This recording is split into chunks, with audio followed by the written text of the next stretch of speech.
¿Qué son los objetivos de desarrollo del milenio? Lo que yo entendí son 8 propósitos de desarrollo humano que se fijaron en el año 2000 y que deben cumplirse por los países miembros de las Naciones Unidas. Ajá, muy bien. ¿Cuál es el objetivo principal de esos objetivos? Vamos a ver, muchas gracias. Vamos a ver aquí. ¿Cuál es el objetivo de esos objetivos del milenio? El propósito de los objetivos del milenio es tratar los problemas de la vida cotidiana que se consideran graves, que pueden hacer que no avance ese país en el desarrollo humano. Entonces, los objetivos del milenio se tienen que alcanzar, se tuvieron que haber alcanzado en el 2015, Ajá, porque se decía que si se, por ejemplo, si se priorizaban estos objetivos en estos países, se podían erradicar los problemas cotidianos que se consideraban graves. Y como decía el compañero, esto incluye la pobreza y el hambre. Pero ahí entran todos los ámbitos que tienen que ver con el desarrollo humano. ajá, muy bien, excelente, ahí estamos. Vean, siempre les voy a preguntar porque es importante que ustedes lean. Si ustedes no leen, sí se nos complica un poquito la clase, ¿verdad? ¿Por qué? Porque es necesario la interacción. Muy bien, así como decía Emanuel, digamos, los objetivos del milenio tienen una característica muy importante, porque los objetivos del milenio pareciera, ¿verdad? Que fuera solamente una declaración, tal vez, o mejor dicho, ha sido una declaración poco utilizada y poco, en la cual los países han invertido poco. Estos objetivos del milenio o de desarrollo del milenio también se le conocen como objetivos del milenio, ¿verdad? O sea, se puede llamar objetivos de desarrollo del milenio u objetivos del milenio, nada más. Y esto se ha garantizado que es a través de 8 propósitos, como ya lo decía Emanuel, que se suponía que debieran de haberse conseguido estos objetivos para el año 2015. Y como bien lo decía Manuel también, aquí en su documento ustedes también lo pueden encontrar, que los objetivos del milenio eh, también fueron aprobados, digamos, por 189 países miembros de las Naciones Unidas y que se supone, incluido Guatemala, firmaron esta declaración con el compromiso de conseguir para el año 2015 los logros que los objetivos se habían planteado. Y por eso es importante decir que estos objetivos, ¿verdad? También se les llamó, algunos ahora les llaman los objetivos de desarrollo sostenible. ¿Por qué? Porque de plano hay algunas otras cosas que tienen que ver con que muchas veces nosotros como seres humanos, como personas, no cuidamos nuestro entorno y estamos haciendo que el desarrollo sea desproporcional al desarrollo propiamente eh,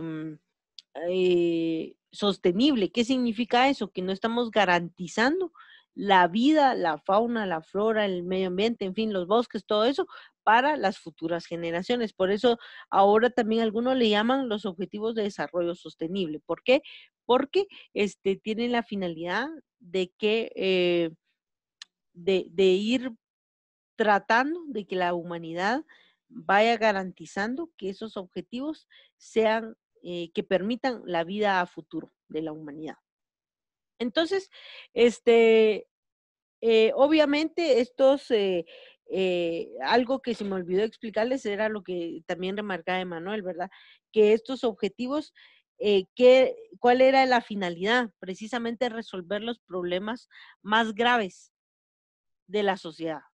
¿Cuáles son los problemas más graves del mundo hoy? El hambre, la pobreza, la desigualdad, el poco acceso a educación formal, eh, el acceso a salud, digamos, para las grandes mayorías. Hoy la pandemia está reflejando que ningún país, ni siquiera los más desarrollados, han invertido en salud pública.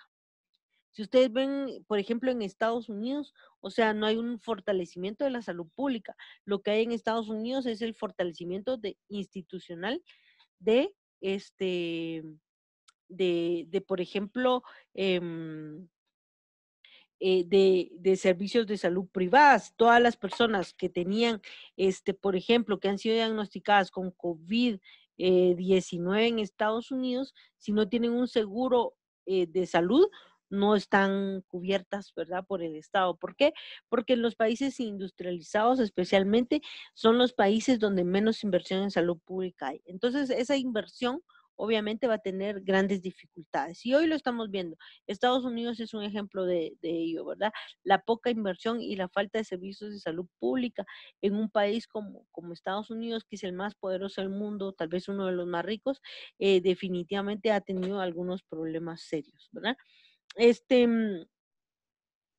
Eh, en el contexto histórico, vamos a decir que antes, en 1990, antes de 1990, eso fue más o menos como en el año 1983, por ahí, se formó una oficina de ayuda oficial al desarrollo, donde se le daba a los países en vías de desarrollo una ayuda económica, ¿verdad? Pero, digamos, simplemente se basó en dar ayuda económica y ya, ¿verdad? ¿En qué lo invertían los gobiernos? Pues eso quedaba un poquito en desfase, ¿verdad? No se sabía muy bien cómo se invertía. Por eso es que se dice que se perdió su utilidad como herramienta en la lucha de bloques. Eh, los estados no cambiarán sus políticas de ayuda hasta que no vuelvan a entender, ¿verdad? A esa oficina como una herramienta. Entonces, lo que se hicieron en esa ocasión fue que, digamos, muchos estaban en eso, en contra la lucha contra el terrorismo, y entonces ahí empezó como a perder esa utilidad, esa oficina, donde obviamente solo se le daba ayuda eh, en, digamos, económica a los países, pero no se sabía muy bien cómo iba desarrollando. Entonces, esa oficina va perdiendo la utilidad en ese marco, desde la Secretaría General de las Naciones Unidas, ahí en el sur global quedaba ¿cuál es el sur global? O sea, aquí hay palabras, digamos, que de repente ustedes no tienen muy claro. Por ejemplo, el sur global era toda el área de los países que representan el sur. Eh, si nosotros vemos al mundo entero hoy, podemos decir que todos los países del norte tienen el índice de desarrollo más alto. Por eso es que se supone que en el mundo hay una división entre sur y norte, ¿verdad? Donde el norte son los países más desarrollados y todos los países que somos parte del sur o estamos al sur de los países, tenemos consecuencias devastadoras en el caso del desarrollo humano. Entonces, por eso, allí en ese juego internacional, eh, en donde los países del sur eh, quedaban un poco a la deriva porque ya no iba a haber ayuda oficial al desarrollo, ya esta ayuda se iba a quedar.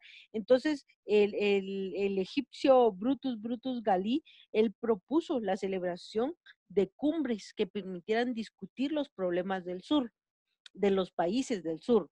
Y esto entonces hizo que de alguna manera se empezaran a cuestionar esos grandes problemas mundiales de pobreza, de desigualdad, de falta de empleo, de poco servicio o acceso a la salud, ¿verdad? Entonces, ahí fue cuando este Brutus Galí, que era un egipcio, fue que empezó a proponer esta celebración de diferentes cumbres en diferentes lados para que se empezaran a discutir esos graves problemas que tenían, especialmente los países del sur. Si nosotros vemos, como le repito, en el mundo, vamos a ver que las potencias mundiales están en el norte, mientras que todos los países del sur, pues estamos un poco a la deriva, ¿verdad? O estamos a lo que se le llama comúnmente países en vías de desarrollo. Entonces, esta es una de las cuestiones que se daba, ¿verdad?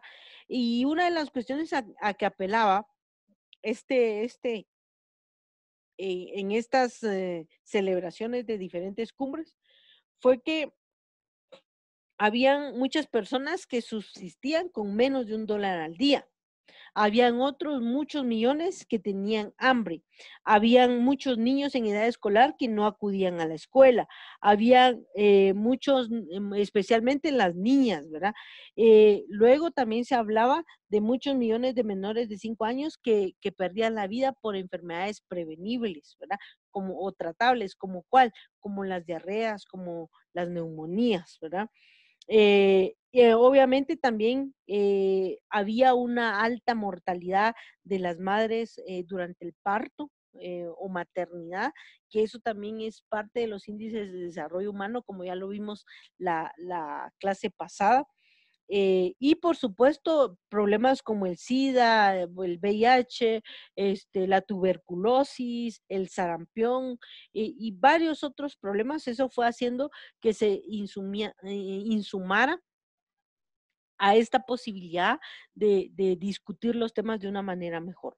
Entonces, tras la celebración de estas citas, a lo largo de 10 años más o menos, ¿verdad? Que se empezó a discutir estos problemas, sumado a los movimientos antiglobalización, porque, bueno, si ustedes se recordarán, en la historia de Guatemala pudimos ver que en los años 90, incluyendo a Guatemala, se firmaron los tratados de libre comercio con Estados Unidos. Luego, después de la firma de la paz en Guatemala, ¿verdad? Se instituyó casi muchas empresas nacionales se privatizaron. Todo eso empezó a generar movimientos a nivel mundial antiglobalización. Muchos países en el mundo, especialmente en Latinoamérica, empezaron a generar mucho descontento por las firmas de tratados de libre comercio que garantizaba que las empresas estadounidenses no pagaran impuestos en los países, mientras que todo lo que se comercializaba de los otros países hacia Estados Unidos sí pagaban impuestos. Entonces todo eso empezó a generar una gran desestabilización. Por eso es que en el año 2000, en la ciudad de Nueva York, se realizó la cumbre del milenio. Y aquí ellos empezaron a discutir cuáles eran los compromisos, ¿verdad?, que se iban a adquirir al firmar esta declaración. Y se constituyeron en ese momento eh, precisamente las firmas de los convenios, ¿verdad?, que permitían a las personas, pues de alguna manera u otra, pues mejorar esa vida, ¿verdad?, de las personas. En este caso podríamos decir que los objetivos del milenio tenían esa posibilidad, digamos, ¿verdad?, de discutir las diferentes formas, digamos, de desarrollo, y por eso es que se formaron 8 objetivos del milenio. En esta declaración se recogen 8 objetivos referentes a la erradicación de la pobreza, por ejemplo, la educación primaria universal, la igualdad entre los géneros, la mortalidad infantil, materna, el avance del VIH, el sarampión, la tuberculosis, entre otros, y por supuesto lo que tenía que ver con el sustento del medio ambiente. Estos objetivos, obviamente lo que demandaban era un cambio, ¿verdad?, hacia las políticas de los propios estados y de alguna manera se pensaba que estos objetivos iban a eliminar las causas profundas de lo que ocasiona la pobreza o la desigualdad o la falta de inversión en salud pública. Sin embargo, vamos a decir que cada uno de estos objetivos no necesariamente van a verse, ¿verdad?, como esa lucha contra las causas que generan estas grandes desigualdades o estos grandes problemas del mundo. Entre estos objetivos está el objetivo número 8, que ya lo vamos a ver un poquito más adelante, donde digamos, donde ya se promueve un sistema comercial de ayuda social y de préstamos, ¿verdad? Y que ha sido el objetivo del milenio más cuestionado por parte de las personas más críticas, porque dicen que esto lo que hace es garantizar el sistema comercial y económico y no se van a luchar contra las causas que provocan estas grandes desigualdades. Por eso vamos a ver cada uno de los temas, de los objetivos, porque cada objetivo tiene metas. Y cada meta tiene sus indicadores, que ya los vamos a ir viendo cada uno. Yo de una vez se los voy a ir diciendo, porque en realidad este tema es muy sencillo, ¿verdad? Yo voy a hacer algo rápido. Por supuesto, si tienen dudas, levantan la mano o pueden encender su micrófono y preguntar. ¿Sí? Perdón, antes de que inicie con los objetivos, ¿Sí? usted estaba hablando acerca de que se llaman también objetivos de desarrollo sostenible.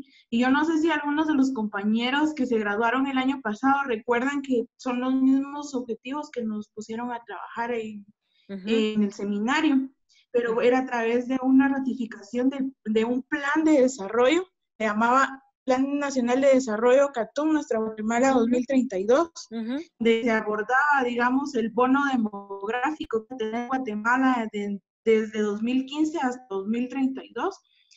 Pero ahí yo recuerdo que eran más objetivos, o sea, digamos, desglosaron los 8 objetivos y los transformaron en 27 objetivos, si no estoy mal.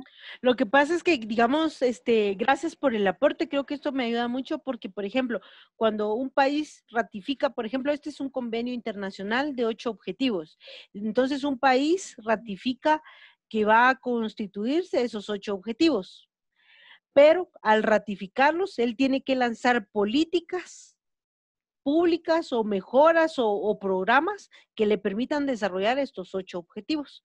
Entonces, lo que hicieron fue precisamente este tipo de políticas que permitían plantearse a largo plazo la solución a los problemas que ya están en los 8 objetivos, pero en realidad fue una redefinición, porque si ustedes ven, los objetivos del milenio querían que para el 2015 se mejoraran esas situaciones.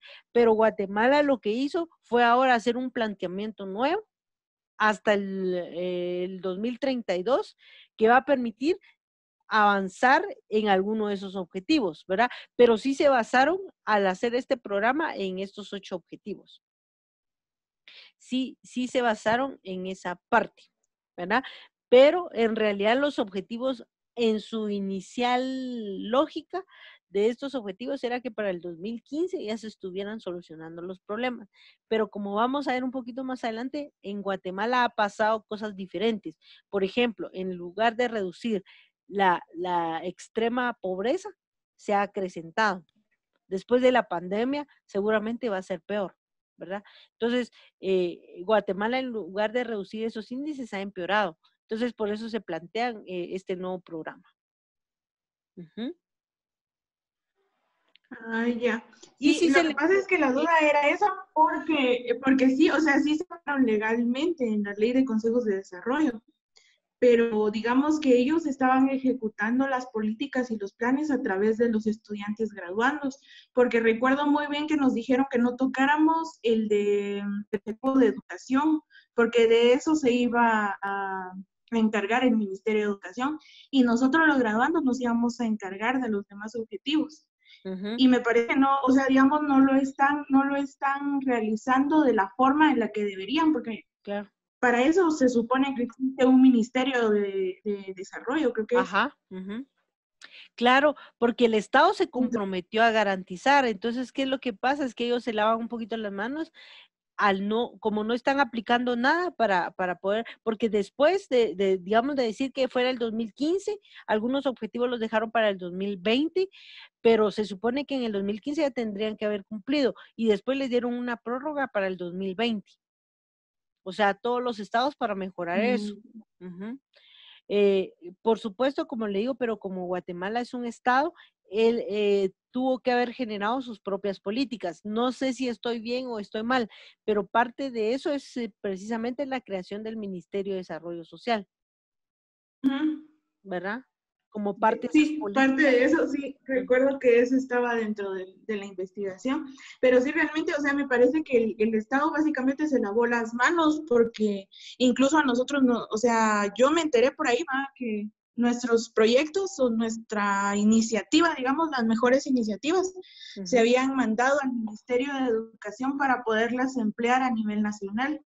Y luego me voy enterando, por ejemplo, nosotros, no solo nosotros, pero hubieron grupos, más personas, que trataron acerca de el empleo de medicina homeopática y medicina natural en escuelas, las escuelas, digamos, no tienen farmacias cercas, entonces como para minimizar el dolor de los o, por ejemplo, tratarles ciertas enfermedades como un dolor de cabeza o un dolor de estómago. Ellos iban a tener un huerto medicinal dentro de cada escuela.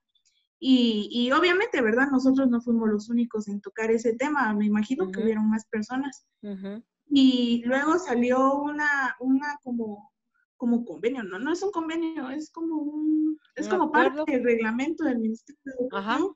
Sí, algo así, en donde todas las escuelas públicas van a implementar un huerto medicinal dentro de sus instalaciones.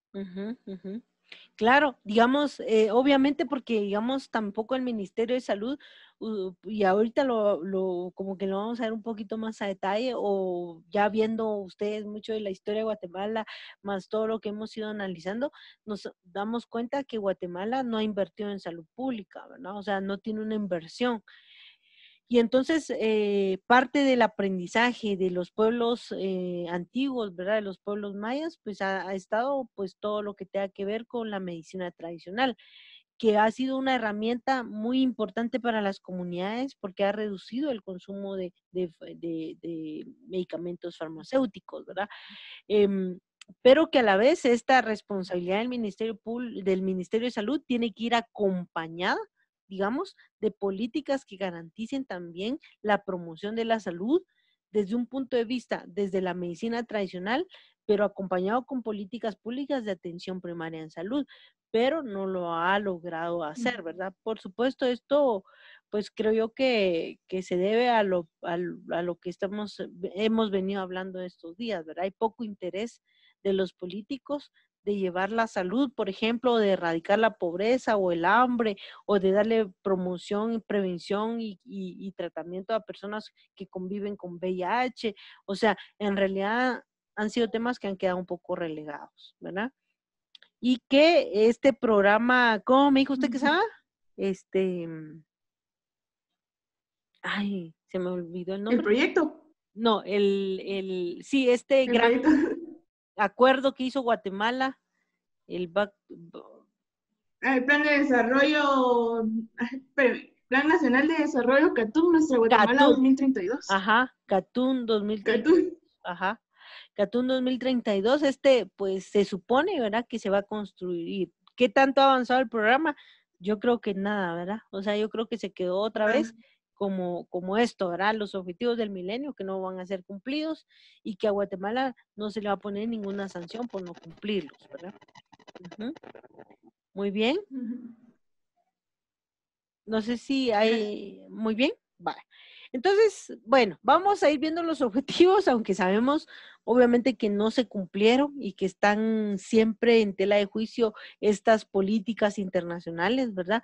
Y uno de esos grandes objetivos era erradicar la pobreza extrema y el hambre. ¿Cómo se va? ¿Cuál es en este sentido? Era reducir a la mitad al 2020. Aquí sí se había logrado poner hasta en el 2020 la proporción de personas que sufren hambre.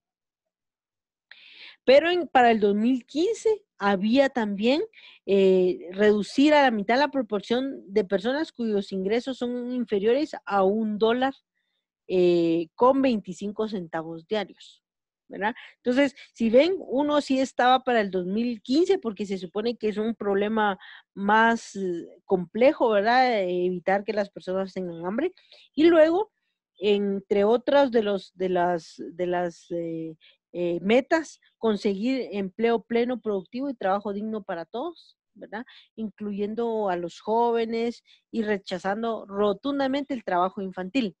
Pero si nosotros vemos en el Parque de San Marcos, de San Pedro de Malacatán, de donde usted viva, no sé, del Quiché, hay compañeros que son del Quiché, si nosotros vemos en el parque hay muchos niños y niñas trabajando en situación de calle, ¿verdad? Entonces quiere decir que este objetivo en realidad no se ha logrado erradicar, ¿verdad? No se ha logrado.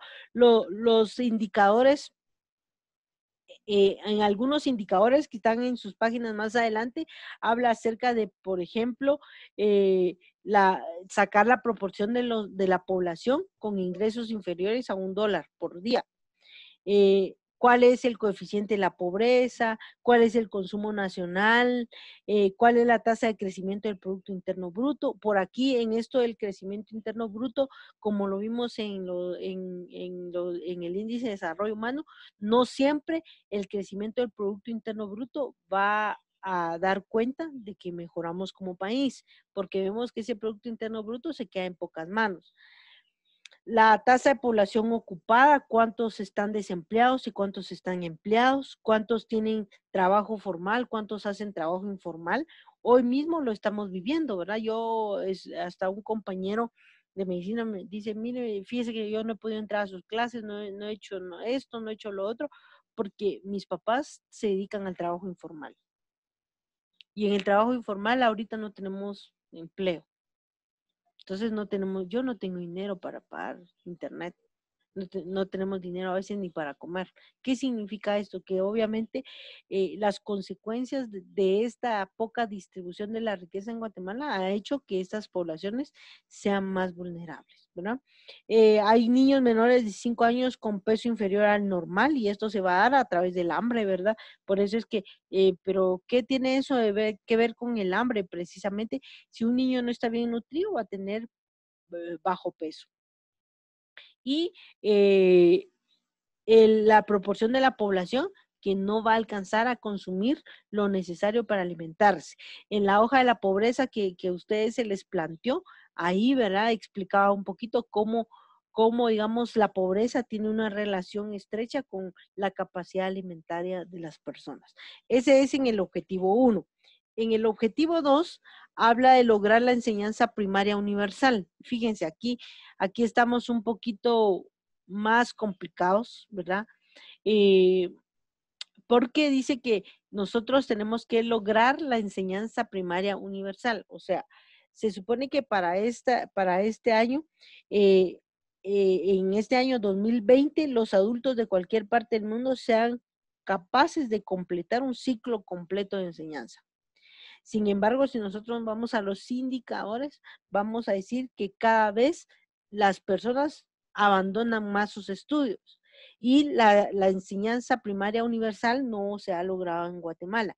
¿Qué significa lograr la enseñanza primaria universal? Universal es cuando ustedes ven en estadística, cuando ven cuál es el universo. Cuando hablamos del universo en estadística se refiere a la población total. Entonces, en este caso hablamos que todos los ciudadanos guatemaltecos, todos los habitantes de Guatemala, por lo menos deberíamos de estudiar la primaria completa.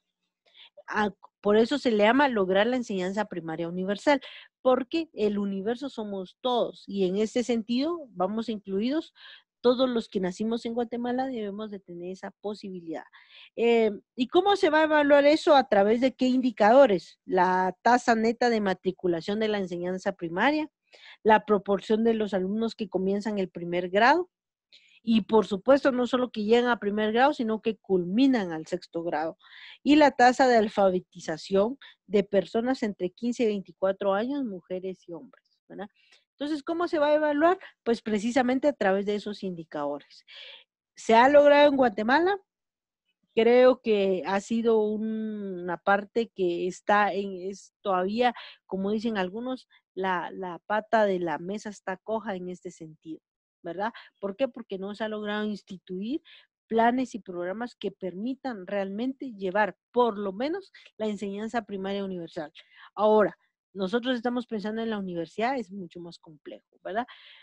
Dice que primero como país deberíamos de cumplir esta meta, este objetivo, para poder pensar después en lograr la enseñanza secundaria universal y así sucesivamente, pero ha sido uno de los cuestionamientos más complejos.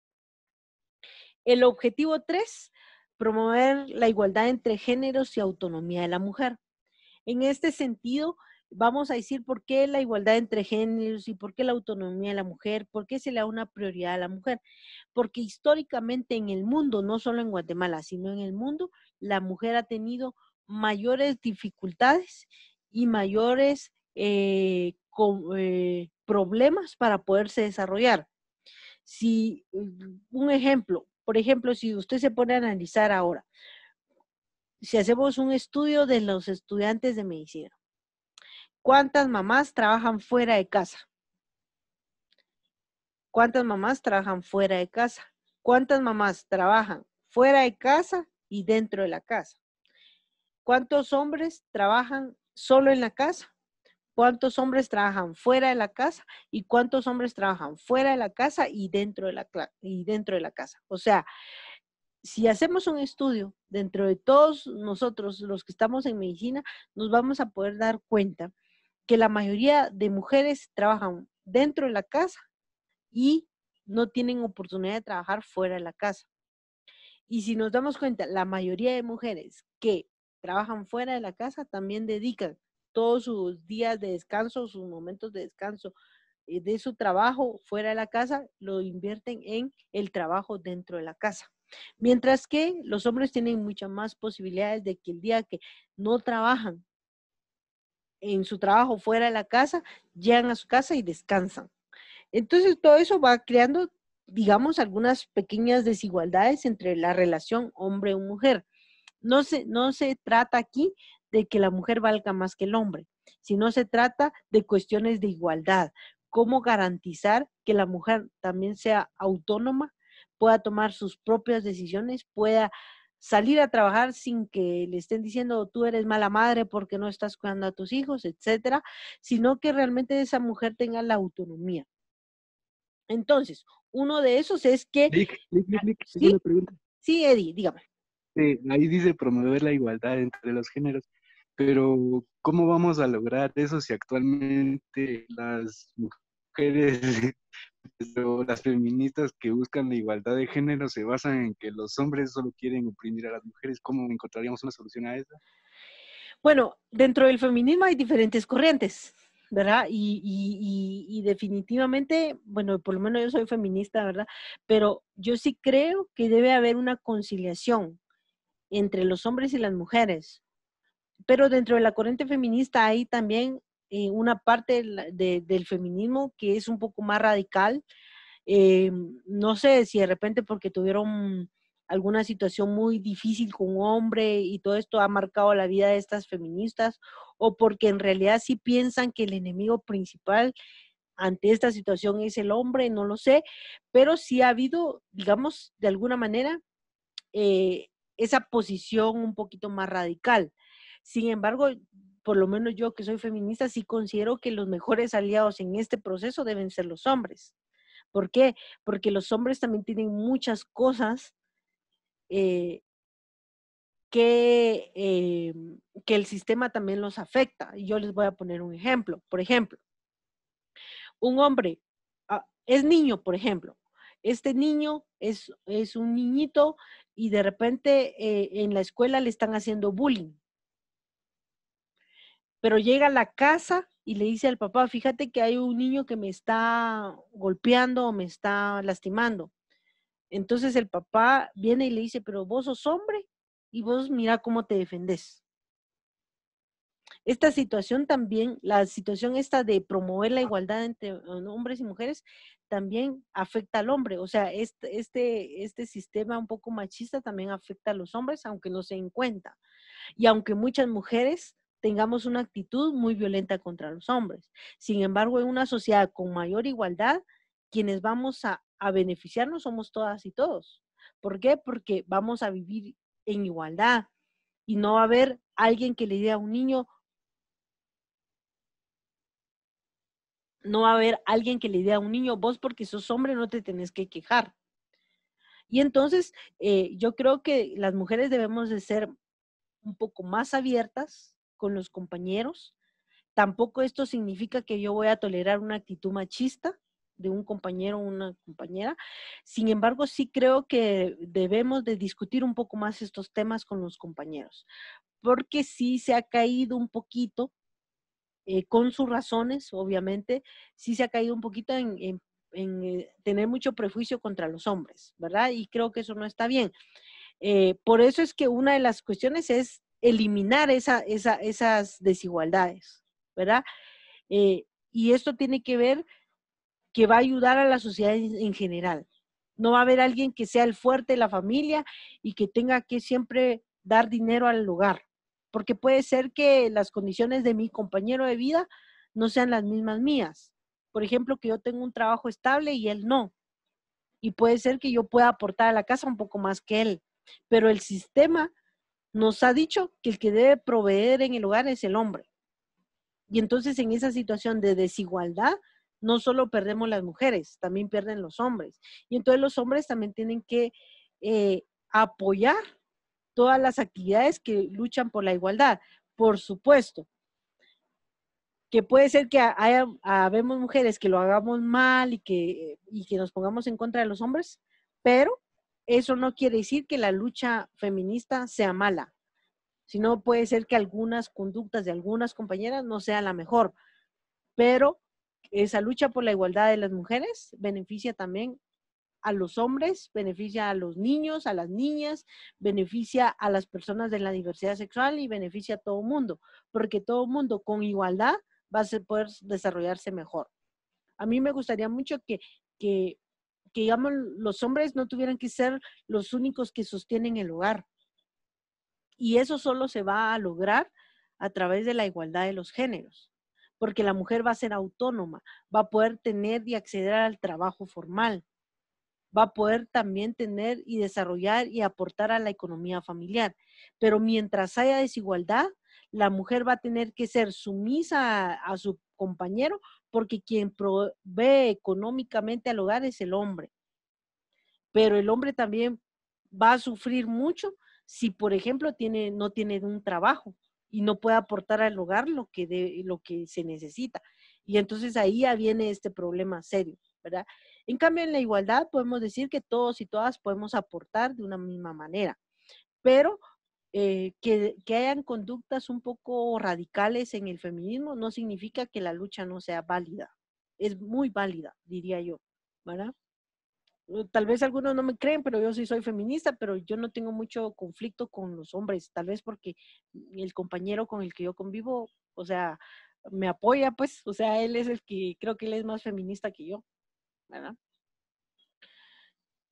Gracias, Lee. Licenciada, Sí, pero yo siento que tal vez en esas cuestiones del feminismo y todo se ha perdido tal vez como que el objetivo en sí, porque lo que se dio hace algunos meses, ellas pues hasta la agarraban contra los patrimonios de algunas ciudades, yo vi en México y todo eso, o sea, eso ya no es parte de pues estar peleando como que algún derecho o la equidad entre hombre y mujer, o sea, y la agarran como locas y empiezan como que fuera de a poder defender lo que realmente vale la pena y no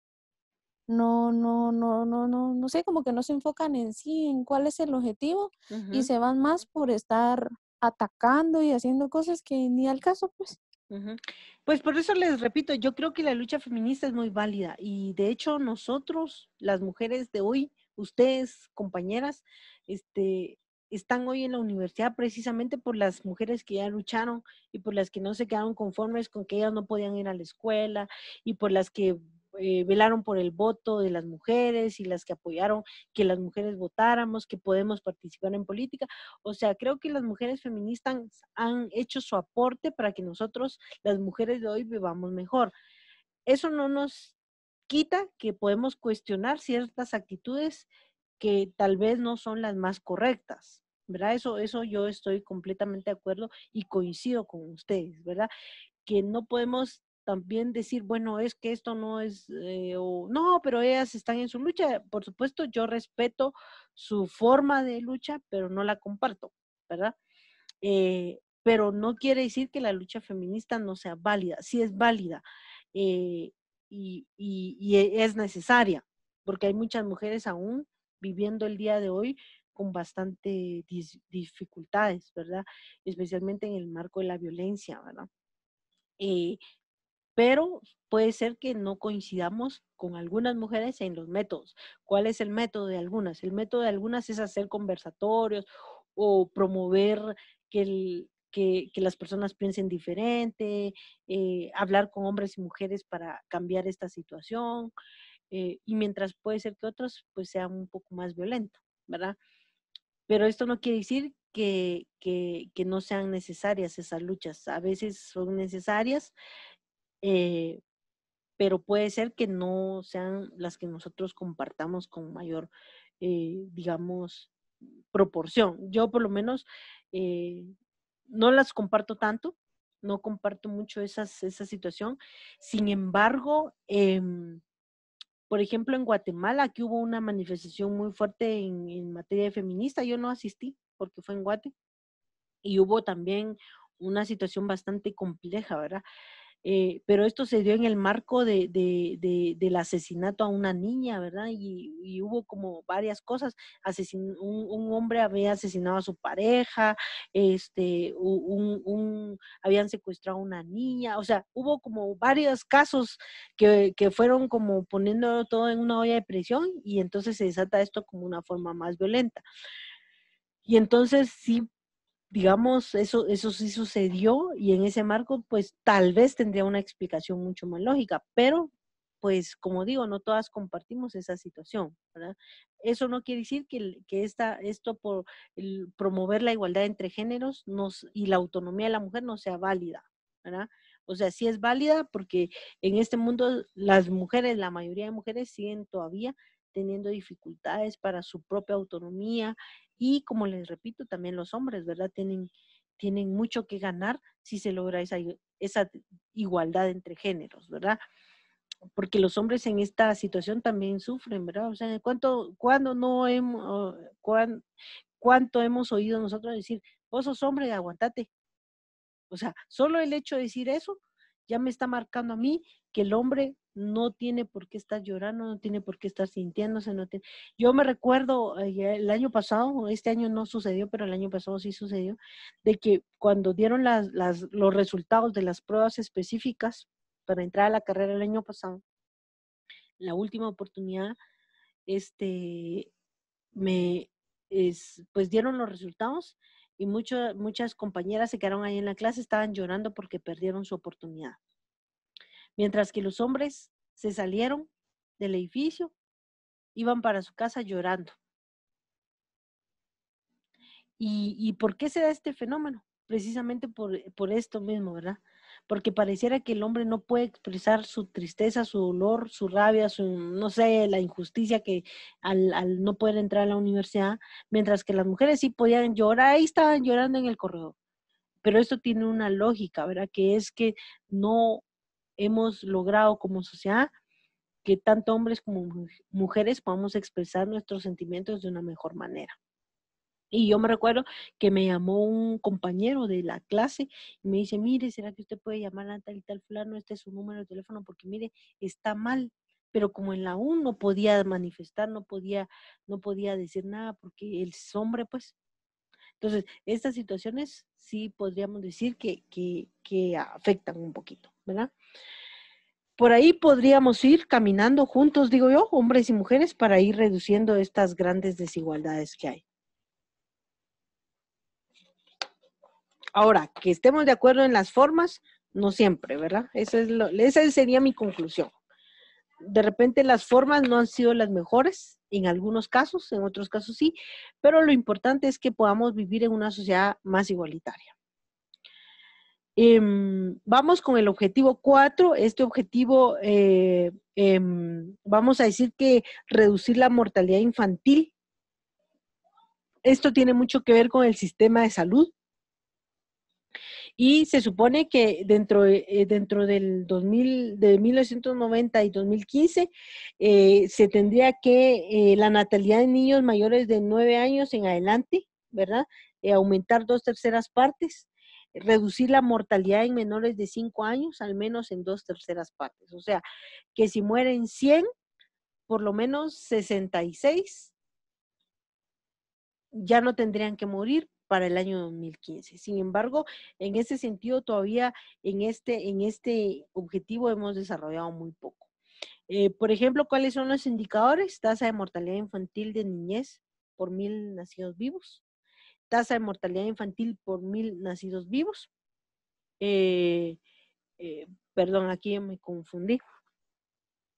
porque la primera, digamos, era la tasa de mortalidad de niños menores de 5 años. En uno es de 5 años y el otro es la proporción, la tasa de mortalidad infantil. Esta ya es a nivel desde que de los 0 hasta los 12 años, y la proporción de niños que han sido inmunizados contra sarampión y otras vacunas, ¿verdad? Que han sido importantes. O sea, ahí ya está toda la cobertura en vacunación que se pueda dar. Esto es en torno a la mortalidad infantil, sus indicadores y cuál es el objetivo de este indicador. El objetivo número 5 es mejorar la salud materna. En este sentido, tal vez es el objetivo que más se ha trabajado, porque sí se ha impulsado diferentes programas, y la compañera que estaba hablando, de repente ella nos puede decir, ¿verdad? Se ha implementado dentro del Ministerio de Salud diferentes programas que ayudan a todo lo que tenga que ver con la salud materna infantil. Y uno de los indicadores, ¿verdad? O lo que pretendía esto era reducir la mortalidad materna, lograr el acceso a salud reproductiva de las mujeres, reducir la tasa de mortalidad materna, la mayor proporción de parir con asistencia personal sanitario, o sea, más atención de mujeres acudiendo a los servicios de salud público especializado, la educación sexual para decidir anticonceptivos para no abortar. Esa es otra de las situaciones muy importantes, ¿verdad? O sea, promover el uso de métodos que garanticen que la mujer no se tenga que recurrir al aborto, ¿verdad? Como una forma. Bueno, yo les quiero contar que en este sentido, Guatemala es uno de los países a nivel centroamericano, creo que es el número 1, donde más abortos clandestinos hay, ¿verdad? ¿Por qué? Porque no hay educación sexual, ¿verdad? Entonces, esa es una de las situaciones, y como son clandestinos, no se saben si exactamente cuántas, a ciencia cierta, mujeres, ¿verdad? Aplican el aborto ¿por qué? Porque no hay una educación sexual importante, ¿verdad? Si hubiera educación sexual, habría menos posibilidades de aborto. Sin embargo, como les repito, Guatemala es un país donde más abortos clandestinos se provocan a nivel nacional.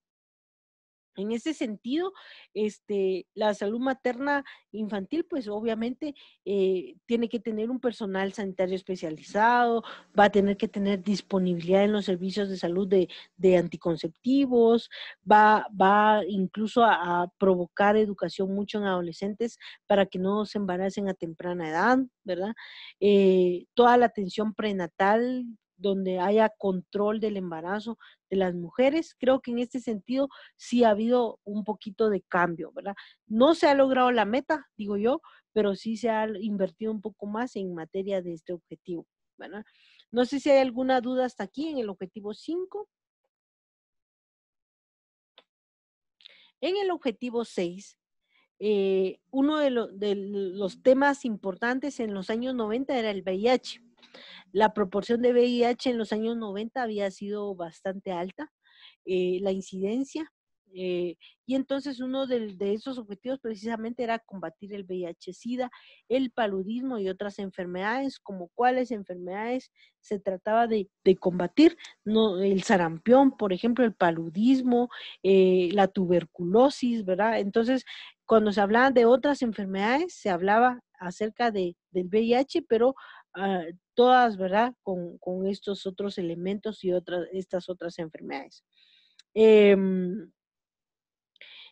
¿Cuáles serían los logros o las metas para eso? Precisamente reducir la propagación del VIH, lograr el acceso universal para tratamiento de las personas que tengan VIH,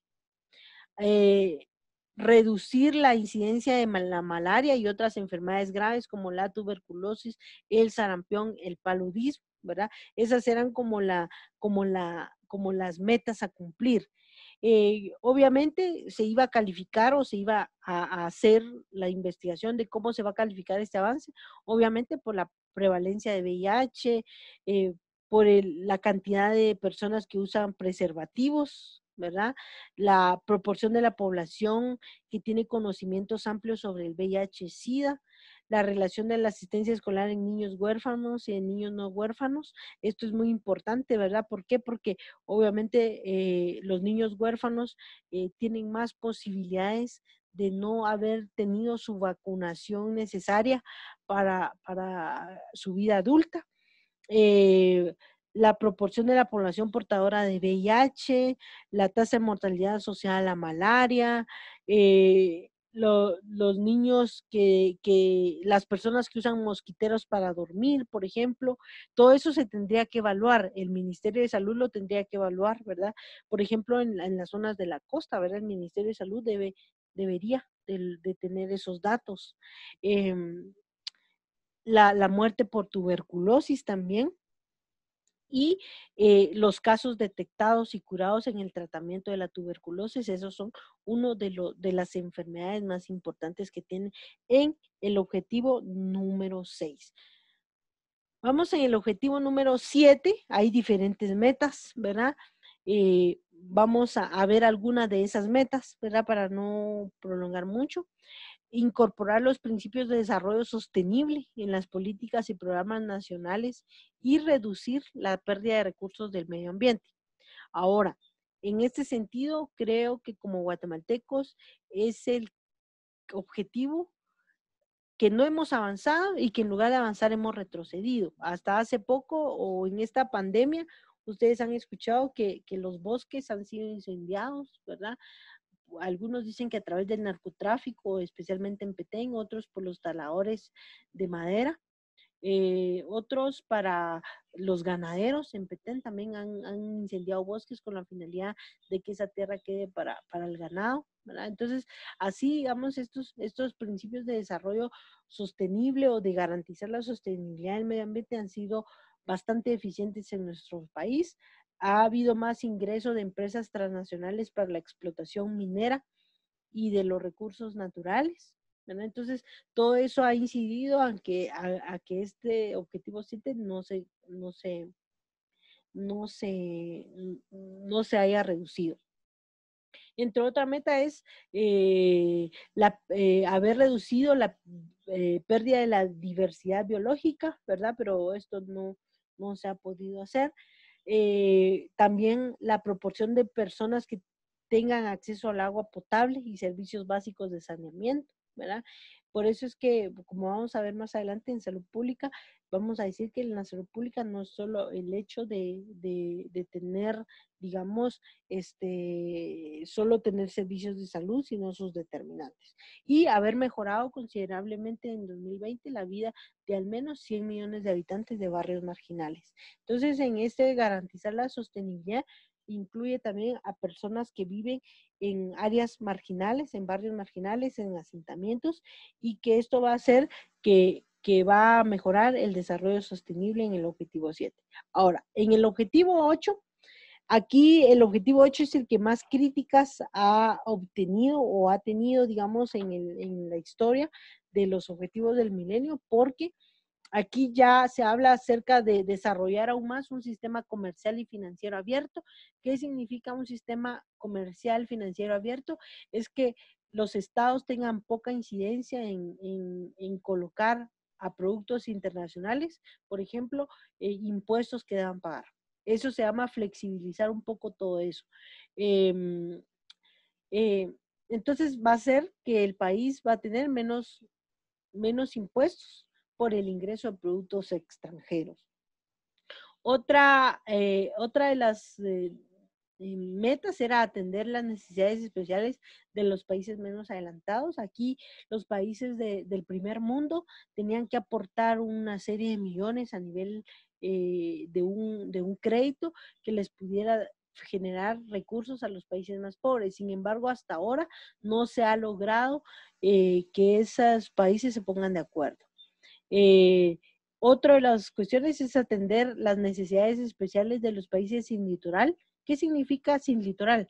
Que no tienen una vía marítima, ¿verdad? Que no tienen océano. A ver, ¿cuál es el país de Latinoamérica que no tiene un litoral? ¿Alguien sabe? ¿Cuál es el país de Latinoamérica que no tiene el litoral? A ver, Bolivia. Bolivia es el país, Kevin fue, ¿verdad? Kevin. Ujú. Bolivia es el país que no tiene el litoral, por eso es que tiene un conflicto ahí con Chile, porque se supone que Chile al final, ya cuando se difundió el territorio, le quitó ¿cómo se llama? A Bolivia el acceso al mar. Encarar de manera general los problemas de la deuda de los países en desarrollo, ¿verdad? Aquí se habla, ¿verdad? De los países que iban a ser una deuda sostenible a largo plazo. Sin embargo, ahora por lo que vemos, pues esas deudas se ampliaron en esta pandemia. En cooperación con empresas farmacéuticas, proporcionar acceso a los medicamentos esenciales en los países en desarrollo. Aquí vemos que está pasando todo lo contrario, porque las empresas farmacéuticas no tienen ningún interés en proporcionarle medicamentos a los países menos desarrollados, porque ellos su fin último es la ganancia, ¿verdad? Entonces, por eso es que en el objetivo 8, pues como que se deja como que a la voluntad de las empresas transnacionales, a la voluntad de los países más ricos, si van a colaborar o no con esto. En colaboración con el sector privado, velar porque se puedan aprovechar los beneficios de las nuevas tecnologías, en particular de las tecnologías de información y de las comunicaciones. Pues esto ya se da, ¿verdad? Y al final, por eso se dice de que aquí este índice de desarrollo humano, este objetivo del desarrollo humano no tiene mucha importancia, porque en realidad el sector privado, a mayor tecnología, menos se contrata fuerza de trabajo. Por lo tanto, van a haber más complicaciones en esta situación. Estos son los 8 objetivos del milenio y han habido algunas críticas, ¿verdad?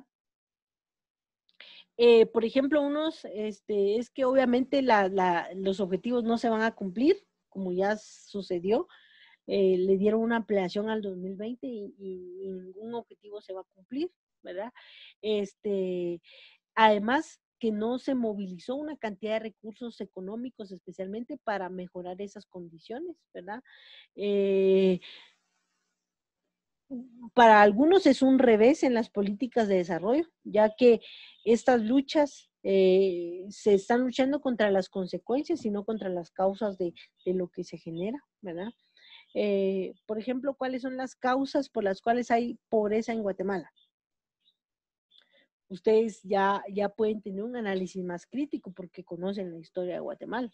Entonces, por eso dice que muchos no apoyan estos objetivos porque no se está luchando contra las causas, sino contra las consecuencias. Entonces, por eso dice que es discutible, ya que está claro que el círculo de la pobreza tienen causas y en esas causas no se están luchando, ¿verdad? Por ejemplo, una de las causas es la acumulación de la riqueza en pocas manos. Y aquí los objetivos del milenio no lo discuten ni lo va a poner en práctica. Y también, otra de las causas es lo que hablaba ahí la compañera, ¿verdad? Se han considerado demasiado generales y cada país ha tenido que modificarlos y ha creado su propio programa. En este caso, Guatemala se comprometió al cumplimiento del Catún 2032, ¿verdad? Un poquito para suavizar de que las Naciones Unidas le iba a imponer algunos pagos por no cumplir los objetivos del milenio, ¿verdad? Entonces, obviamente todos estos son números, son datos, pero que a la vez, digamos, no nos va a ayudar mucho a definir si como sociedad hemos mejorado o no en la situación de los índices de desarrollo humano. Perdón, en los objetivos de desarrollo humano, si lo hemos cumplido o no. No sé si hay alguna pregunta, alguna duda, algo que no quedó claro, algo que quieran ampliar.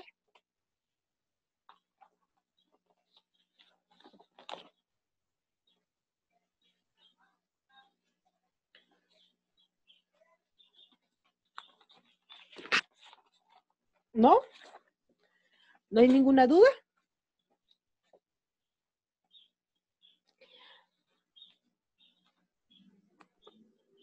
Licenciada, una pregunta. Sí.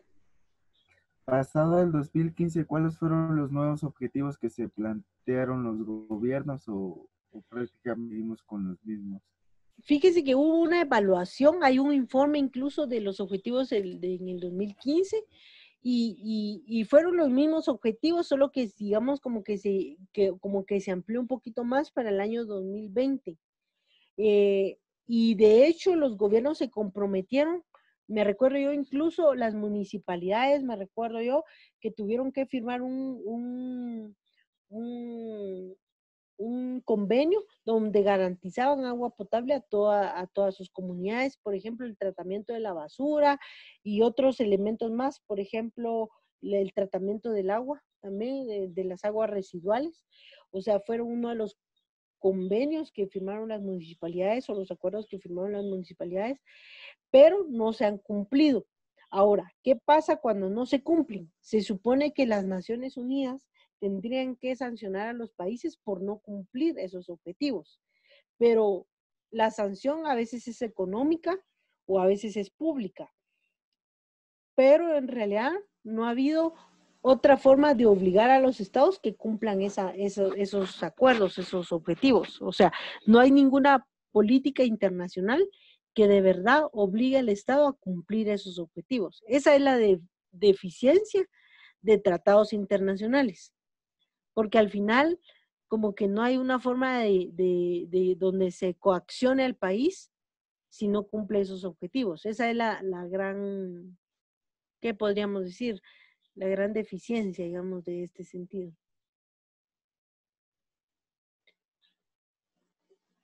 Ya, gracias. Pero no hay ahorita, hasta el momento, como le digo, no hay como, ¿cómo se llama? Un castigo, por decirlo así, a los países que no cumplan estos objetivos. Simplemente es una declaración donde el Estado se comprometió a cumplir y si no lo cumple, pues posiblemente ya le dieron una sanción económica, pero la verdad no, de ahí no pasa, digámoslo así, ¿vale? Licenciada, pero si Sí, no se cumplen estos objetivos en sí, ¿qué caso tendría si la mayoría es como que no se han logrado y no hay como que alguna penitencia en sí como para presionar a la gente, en este caso a las instituciones como para que puedan de verdad ejercer como que algunas acciones para poner en práctica los 8 objetivos que se dicen acá? Bueno, por ejemplo, lo que se tendría que hacer es que, digamos, los gobiernos tendrían que promover un proyecto de nación que permitiera lograr esos objetivos, ¿verdad? Y creo yo que por eso hicieron este Catún 2032, porque de alguna manera las Naciones Unidas les fueron presionando, pero es muy difícil porque en el objetivo 8, y como lo vamos a poner aquí, en el objetivo 8 también les da mucho espacio a las empresas privadas. O sea, lo que nos está pidiendo aquí Naciones Unidas es que no nos peleemos con las empresas privadas y que en lugar de eso, mejor aprovechemos las nuevas tecnologías o flexibilizar un sistema comercial y financiero más abierto, que no paguen impuestos, etcétera. Entonces, por eso es que una de las críticas a los objetivos del milenio es que no deja tan clara la lucha contra las causas que generan esto, sino más bien es que lo que quieren es como apalear las consecuencias, por, por decirlo así. Al final, yo espero que alguna vez llegue un gobierno que retome en realidad los objetivos, que pueda plantearse a futuro solucionar inmediatamente los problemas más importantes, porque ese es como bien lo dice en su documento, o sea, lo que se plantea esos objetivos es discutir los problemas más profundos del ciudadano, pues, del mundo, ¿verdad? Y entonces, el objetivo central creo que está ahí, pero ahora, ¿cómo cada estado lo va a asumir? Esto tiene que ver con el tipo de gobierno que nosotros como ciudadanos elegimos.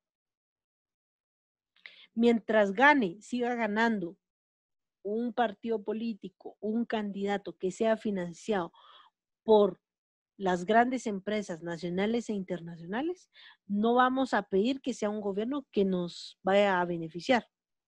Porque obviamente si lo impone las empresas nacionales e internacionales, muy poco vamos a poder hacer para desarrollar estos objetivos en nuestro país.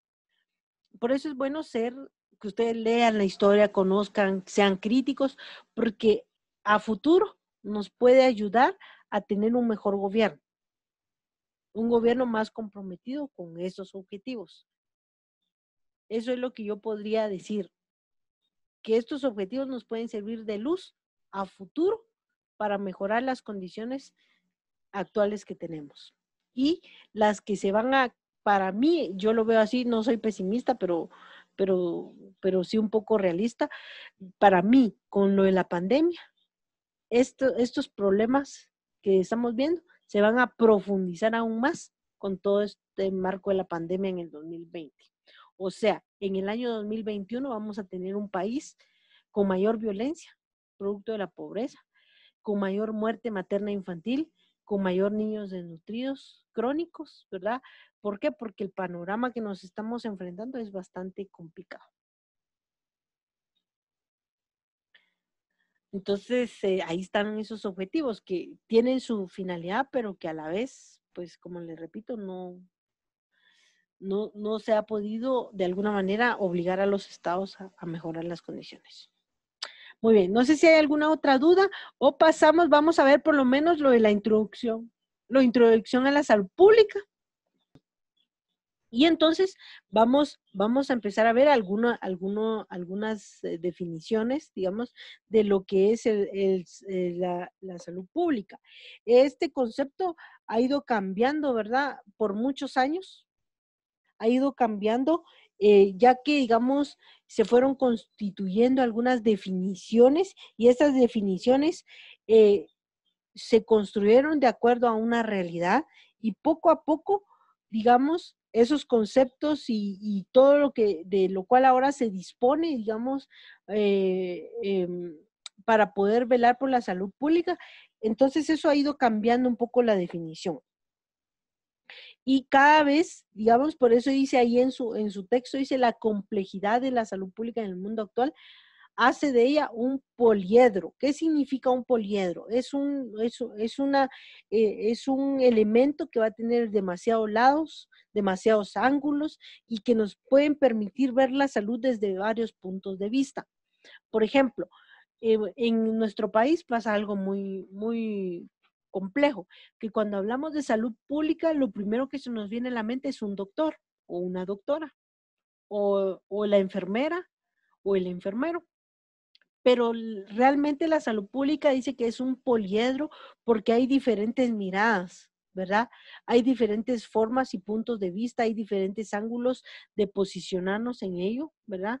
Y obviamente eso va a hacer que la salud pública vaya mejorando y acrecentando cada vez más, ¿verdad? Por eso es que han habido diferentes definiciones que nos ayudan a entender cómo el término fue evolucionando. Una de esas definiciones es la definición de Winslow. La salud pública es la ciencia y el arte, dice, de prevenir las enfermedades, prolongar la vida y fomentar la salud y la eficiencia física y mental mediante el esfuerzo organizado de la comunidad para. Entonces, en este sentido, ustedes ya ven que él acota el término eficiencia física, o sea, en este sentido, él habla de eficiencia física para que podamos nosotros los seres humanos trabajar y desarrollar nuestras actividades. Pero también aborda la eficiencia mental, que es, digamos, la capacidad del ser humano de desarrollar esas actividades a nivel de estar sano mentalmente. Y aquí ya es en esta primera definición que él propone, dice, mediante un esfuerzo organizar a la comunidad. ¿Para qué? Dice él. Primero, para el saneamiento del medio. O sea, no puede haber salud pública si a nuestro alrededor no tenemos un manejo adecuado de la basura, por ejemplo, ¿verdad? El control de enfermedades transmisibles. En este caso, por ejemplo, posiblemente podemos pensar hoy que nuestra salud pública tiene una gran debilidad, porque obviamente, y el mundo tiene una gran debilidad, porque el coronavirus es una enfermedad transmisible, que cada estado y cada gobierno tendría que tener la capacidad del control. La educación de los servicios en los principios de la higiene personal, esto es otra cosa muy importante, ¿verdad? Por ejemplo, no sé si ustedes ahorita que van a ver los estilos de vida saludables, alguien va a hacer, por ejemplo, el lavado correcto de manos. Ah, pero no todos lo sabemos hacer correctamente. Y ahora con todo esto del coronavirus han salido varios videos donde mire cómo lavarse las manos y todo eso. ¿Por qué? Porque la educación de los individuos en los principios de higiene personal a veces ha quedado un poquito relegado. La salud pública, según esta definición, también incluye la organización de los servicios médicos y de enfermería para el diagnóstico en el momento oportuno y el tratamiento preventivo de las enfermedades. ¿Sí? Entonces aquí ya vemos que el diagnóstico precoz significa el diagnóstico previo a que se complique mucho más la enfermedad, ¿verdad? Y el tratamiento preventivo de las enfermedades. El desarrollo de los mecanismos sociales que aseguren a todas las personas un nivel de vida adecuado, ¿verdad? Y que esto va a hacer que conserve la salud, organizando estos beneficios de que el individuo pueda gozar de su derecho natural a la salud y a la longevidad. ¿Qué significa el derecho natural a la salud? Es que se supone que todos tenemos la posibilidad de estar sanos. Ahora, ¿qué hace que nosotros nos enfermemos? Las condiciones en las que vivimos. Y además, dice que también tenemos que tener el derecho a la longevidad. ¿Qué significa longevidad? Vivir años mucho más, lo más que podamos vivir. Luego está esta otra definición que nace en 1974, donde dice que la salud pública se dedica al logro común del más alto nivel físico, mental y social. Fíjense, en la primera definición que vimos, solo estaba el nivel físico y mental, pero ahora este autor ya le agrega el componente social. Fíjese, ya habla de la salud pública del más alto nivel físico, mental y social de bienestar. Y por supuesto, incluye la longevidad, o sea, todos los años que podamos vivir, compatible con los conocimientos y recursos disponibles en un lugar y tiempo determinado. ¿Qué significa recursos disponibles en un lugar y tiempo determinado? Ustedes se recordarán ahora por la pandemia, el gobierno dice, pero si las bodegas están llenas y no hay escasez de equipo. Y al otro día salen los médicos diciendo que ellos no tienen el equipamiento. ¿Por qué? Porque seguramente hay recursos disponibles, pero no están en un tiempo y en el lugar determinado para que sean utilizables. Eso es lo que pasa, ¿verdad? Entonces, en esta definición, pues lo que va a hacer es que va a ser una contribución, ¿verdad?, al desarrollo de vida del individuo y de su sociedad, porque ya incluye el término social. Si yo les preguntara en el examen, ¿cuál es la diferencia entre la definición de Winlow y la definición de Harlow? Pues van a decir ustedes, ¿verdad? Obviamente va a ser, es que en uno se incluye solo lo físico y lo mental, y ya en el otro ya aborda el tema social. Ya dice que el bienestar no solo es físico y mental, individualizando a la persona, sino también es el enfoque social. La otra definición de Pedrola Gil, aquí ya incluye, ¿verdad? Vuelve a recuperar que la salud pública es la ciencia y el arte, ¿verdad? Y dirigir los esfuerzos colectivos, y aquí ya retoma otra vez los esfuerzos colectivos destinados a proteger, promover y restaurar la salud de los habitantes de una comunidad.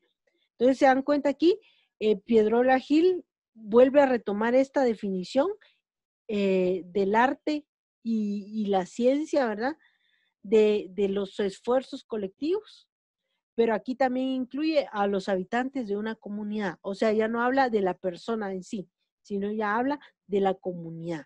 Y aquí ya habla sobre proteger, promover y restaurar la salud, ¿verdad? Entonces, son elementos que se van sumando a cada una de las definiciones.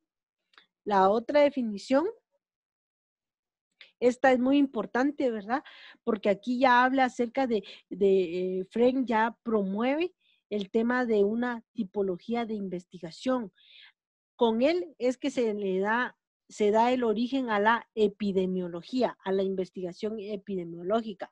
Y entonces, a través de la investigación, él dice que la salud pública tiene que incluir la investigación para diferenciar los niveles de actuación individual y subindividual, ¿verdad? Digamos, por ejemplo, ¿cuál es el tratamiento para el coronavirus? Por decirles algo. Pues tendríamos que partir de una actuación individual, de cuál es el pronóstico a nivel individual y subindividual, o sea, ya tomando en cuenta a varias personas individuales, para lograr una investigación biomédica y la investigación clínica con relación a nivel poblacional. Y esto nos va a dar la investigación epidemiológica. Entonces, se recordarán ustedes que cuando muy salió el coronavirus, pues primero decían, es necesario para tratar el coronavirus este tratamiento. Y conforme fue avanzando la enfermedad y los casos se fueron investigando con mayor profundidad, fue cambiando la investigación epidemiológica. ¿Por qué? Porque la investigación de esos sistemas de salud ayuda mucho a mejorar las políticas de los sistemas de salud, la investigación y los recursos de salud. La definición de salud pública que se utilizó se basa en este nivel de análisis que incluye la investigación. A diferencia de los otros autores que habían definido salud pública, este autor agrega la investigación epidemiológica. Y él ya deja clara, a diferencia de la medicina clínica, la cual opera a nivel individual, y la investigación biomédica, que analiza el nivel subindividual, la esencia de la salud pública consiste en que adopta una perspectiva basada en grupos de gente o poblaciones. Entonces aquí él dice, bueno, sí es importante la medicina clínica que opera a nivel individual, que luego se convierta en un nivel subindividual y que eso nos permita responder a la perspectiva de los grupos y las poblaciones. Luego vamos a la definición de Terris. Aquí él recupera es el arte y la ciencia de prevenir la enfermedad y la incapacidad. Fíjese, aquí en esta definición ya no incluye solo la enfermedad, sino que incluye un término que había estado por muchos años excluido del término de salud pública, y él incluye la incapacidad, lo que ahora nosotros conocemos como discapacidad. Prolongar la vida y promover la salud física y mental mediante esfuerzos organizados de la comunidad. Entonces, Terry, ¿cuál es el aporte más importante de Terry para esta definición? Es que le agrega que se debe prevenir la incapacidad. ¿Sí? Ese es el valor más importante que tiene Terry. Ahora vamos a ver esta otra definición de Testa, porque Testa también hace una reflexión, ¿verdad?, sobre esto. Y Testa dice, a partir de una reflexión sobre las políticas sociales y buscando un redimensionamiento teórico de la salud como un campo de fuerza y de aplicación en la ciencia, reconocía a la salud pública en tanto la práctica social. ¿Sí? Y él le ponía otro elemento, la construcción histórica. Y por eso es que, por ejemplo, ¿por qué ustedes llevan historia de Guatemala en el curso de salud pública? Precisamente porque un poquito Testa dice, no se puede aplicar una salud pública adecuada si no hay una construcción histórica de nuestra sociedad. Entonces, por eso él dice, reconoce la salud pública como una práctica social, pero también como un tipo de construcción histórica. Y la OPS hace su propia definición donde dice que la salud pública es el esfuerzo organizado en la sociedad. Principalmente, y aquí ya es cuando ya la OPS, la Organización Panamericana de la Salud, le da, como quien dice, el poder al Estado, porque aquí dice, a través de las instituciones de carácter público, o sea, es a través del Estado, para mejorar, promover, proteger y restaurar la salud de las poblaciones por medio de actuaciones de alcance colectivo. Entonces aquí, si ustedes pueden ver, quien le da el carácter de obligación de vigilar y apoyar la salud es la OPS a través de esta definición. porque le delega al Estado de Guatemala, a través de las instituciones, en este caso el Ministerio de Salud, la obligación de velar por esa salud. La definición actual de salud pública, aquí vamos a ver que ya incluye lo de varios autores. La salud pública, dice, la práctica social integrada. Y aquí dice que tiene sujeto y objeto de estudio. ¿Cuál es el sujeto y objeto de estudio? Es la salud de las poblaciones humanas. Y en este caso, dice que la ciencia, fíjese, aquí él recupera esta definición actual, recupera, dice, porque él dice, y se le considera como la ciencia encargada de prevenir la enfermedad. Fíjense, y aquí hay un cambio. ¿Se recuerdan que hubo un autor que ya incluyó la incapacidad? Y entonces en esta definición actual ya no habla de incapacidad, sino habla de discapacidad. Igual se recupera la longevidad, pero a través de prolongar la vida, fomentar la salud física y mental mediante esfuerzos organizados de la comunidad para el saneamiento del ambiente y desarrollo de la maquinaria social, o sea, la sociedad, para afrontar los problemas de salud y mantener un nivel de vida adecuado. Entonces, si ustedes se dan cuenta, en esta definición actual se toman en cuenta casi todas las definiciones anteriores de las que hemos dicho, ¿verdad? Previamente. No sé si hay alguna duda aquí con la definición de salud pública.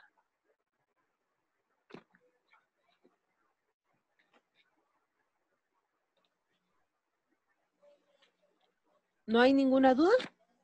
Muy bien. Para ir finalizando, entonces vamos a decir que la salud pública no es solo los médicos, no es solo el enfermero, no es solo el centro de salud, el puesto de salud, el hospital, ¿verdad? Sino que dice que hay muchas disciplinas que integran la salud pública. Por ejemplo, la ingeniería sanitaria, la psicología, la veterinaria, la economía, la administración en salud, la antropología, la sociología. Vamos a ver, aquí hay un chat. Bueno. Vamos a regresar ahí a la definición de salud pública de la OPS. Esta es la definición de la salud pública, ¿verdad? Según la OPS. Y les vuelvo a repetir, ¿por qué la OPS, verdad? En este caso, prácticamente la OPS le delega ahí la obligación de la salud pública al Estado, ¿verdad? A través del carácter público, de las instituciones de carácter público.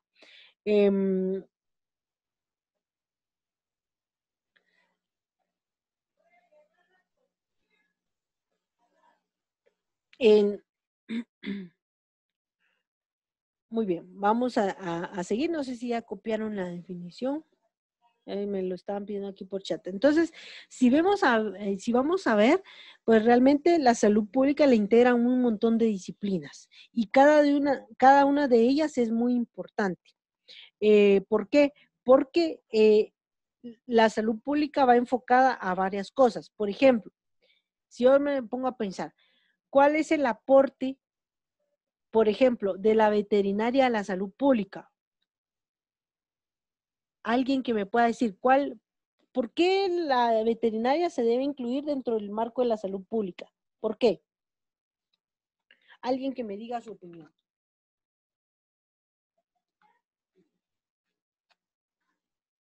¿Por qué la veterinaria?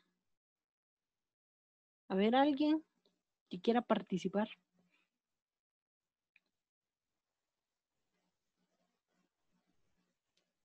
¿No?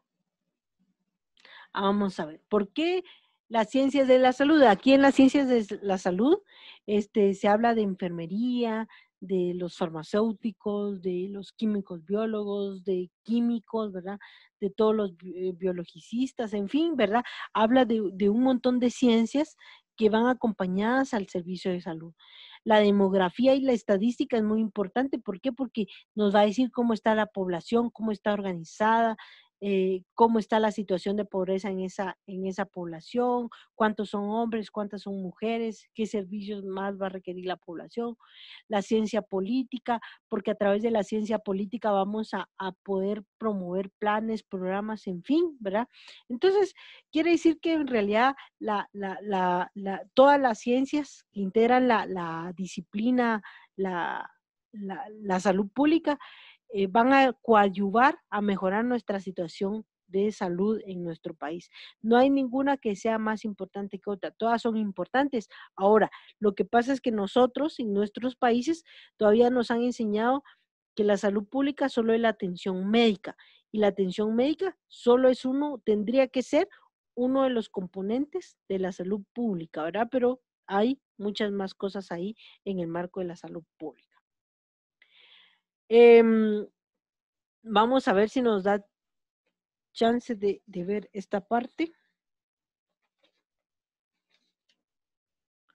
En este sentido vamos a dejar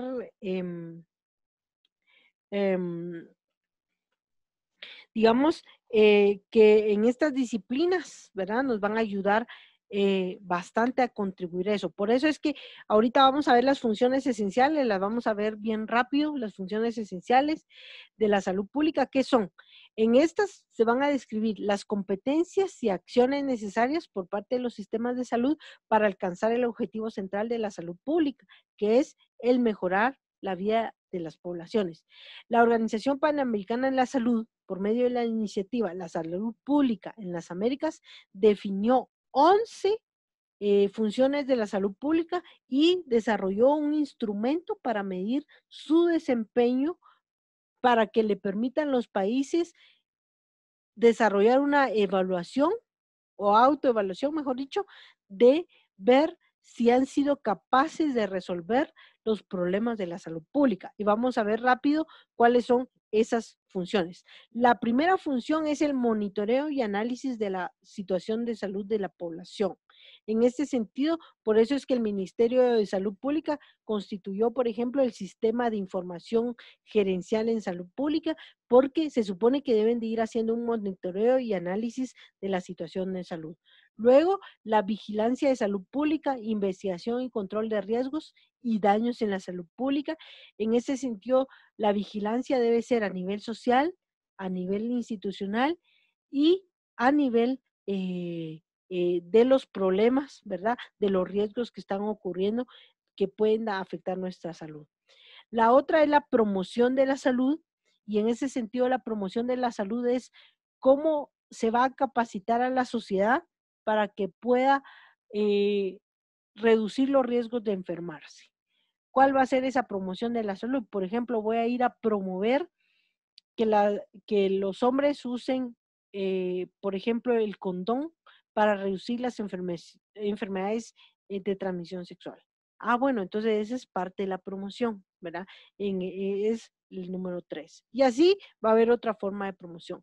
La otra es garantizar la participación social y refuerzo del poder de los ciudadanos a nivel nacional. En este sentido, los consejos comunitarios de desarrollo tienen dentro de esas sus competencias precisamente el componente de salud, que son los que a nivel comunitario deben de estarse involucrando con el Ministerio de Salud para vigilar que la salud sea protegida a todos y todas. La otra es el desarrollo de políticas, planes y capacitación, ¿verdad? Que apoyen los esfuerzos de salud pública y contribuyan a su rectoría. Esto es muy importante, ¿verdad? ¿Cuál es el desarrollo de políticas, planes y capacidad de gestión? Pues eso lo tiene que desarrollar el Ministerio de Salud Pública para que se mejore, ¿verdad? A que la salud pública sea rectora de todos los servicios de salud. La regulación y fiscalización en salud pública, esto es otro tema importante, ¿verdad? ¿Cómo se va a fiscalizar? ¿A quién va a fiscalizar el marco de la salud pública? La evaluación y promoción del acceso equitativo a la población de los servicios necesarios, ¿verdad? Aquí, en esto creo que es de donde más hemos también, pues, avanzado un poco, ¿verdad?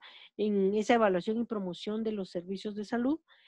El desarrollo de recursos humanos y capacitación en salud pública, ¿verdad? Eso también es importante, cómo el Ministerio de Salud debe garantizar que su personal está en constante capacitación para mejorar el servicio de salud. Garantía de la calidad de servicios de salud, tanto individuales como colectivos, ¿verdad? Esto es importante. El Ministerio de Salud, que es el rector de la salud, debe garantizar esa calidad de los servicios. La investigación, esto es sumamente importante, lo que ya hablábamos con los autores, ¿verdad? De la salud pública, cómo se instituye la investigación, ¿verdad? Para buscar las soluciones a la salud. Esto es, si no hay investigación, no van a haber mejoras, ¿verdad? Por eso es muy importante.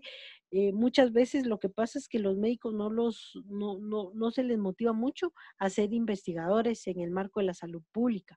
Por eso es que no hay muchos médicos que se dediquen a trabajar en el marco de la salud pública, pero sin embargo la investigación es muy importante porque nos va a ayudar a tomar decisiones y buscar soluciones que nos permitan mejorar la situación de salud. Y por último, la reducción del impacto, ¿verdad?, de las emergencias y los desastres en salud. Esta es una de las más importantes, ¿verdad? Cómo reducir esos efectos de los desastres y las emergencias en salud.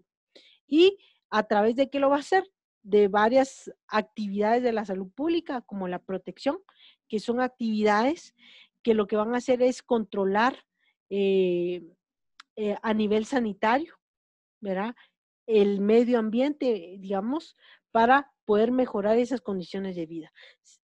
¿Cómo? A través del control de la contaminación del agua, el suelo, el aire y de los alimentos. Además, incluye la seguridad en el trabajo y en el transporte público. O sea, la protección de la salud como actividad de la salud pública tiene la función especialmente de ver todo lo que sucede en nuestro medio ambiente, ¿verdad? Incluyendo la seguridad y el transporte.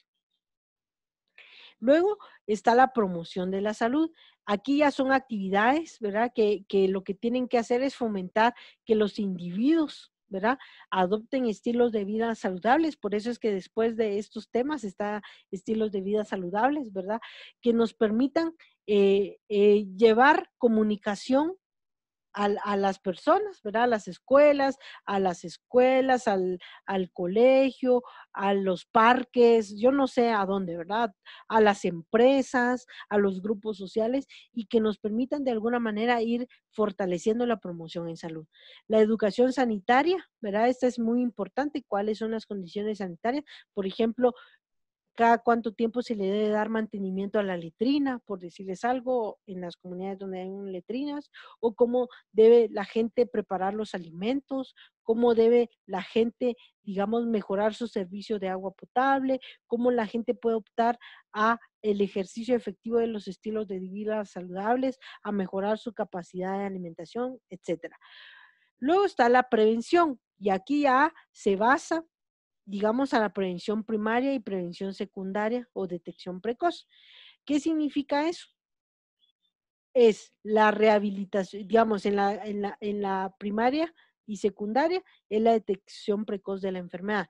Y ya la terciaria ya significa la rehabilitación de la secuela dejada por los daños y funciones en la salud físicas y sociales. ¿Qué significa eso? O sea, hay diferentes niveles de prevención, pero la primaria y la secundaria va a ser a través de la detección precoz de la enfermedad.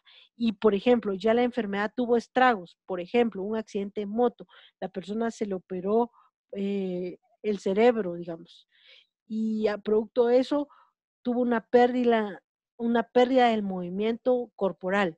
Entonces va a tener que ir a la rehabilitación a través de la prevención terciaria, que va a hacer que se repare esa secuela de los daños de las funciones físicas, psíquicas que tuvo esta persona por el accidente que tuvo a nivel, por ejemplo, que iba en moto, ¿verdad? Y la restauración de la salud. Aquí ya se trata de recuperar la salud en el caso de su pérdida.